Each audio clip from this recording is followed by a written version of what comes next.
Could you talk more about Project Ion and settlement? What does the stock market use today, and why would they need to use distributed ledger technology? The DTCC, or the Depository Trust and Clearing Corporation, they are a public infrastructure. They're not a for-profit. They clear the back-end settlement of trades between the clearinghouses and the brokers, okay? And they don't have a unified ledger across all of that to be able to trace all the stocks. So this is why, you saw when GameStop and AMC went wild and they actually oversold the stock on the brokers. They had to freeze, they had to halt trading, and then they, pulled the stock back from people because they sold like 139% of the shares. That's one of the main reasons they need distributed ledger technology in a tokenized stock market, is so that they have a full accounting mechanism across all of those counterparties that are interacting, and they don't oversell a stock, and then things happen real time. So right now, all of the clearinghouses have to front that money to the broker until they settle T+1. The next day they get it. So they have strong relationships and they're willing to front them a certain amount of credit. But if it gets over that certain amount of credit, they're like, we're done.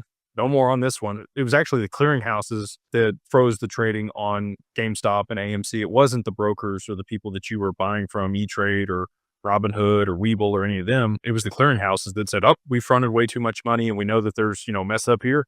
We're locking it down and we're waiting for you guys to actually send us the money and reconcile this deal, because we're out over our skis and we're not giving you any more. If they have real-time settlement on the back end of the stock market and they reconcile those trades real time, you don't have that issue. So you would actually have real-time trading for stocks. So there would never be an issue where they have to halt trading for, potential issues like that. People think you're trading a stock real time, but in reality, there's still, if you scratch a few layers deeper, it's like 1970s infrastructure back there. They did upgrade to T+1 last year on May 28th. With the option to settle real time via digital asset. Anyway, so hopefully that gives you a little bit better understanding of like what's there today, why this matters, and the situations in which it would improve functionality on the back end of the stock market. And then again, there's a unified ledger for all this stuff in the data so that there's not anything that's missed or falls through the cracks or causes problems.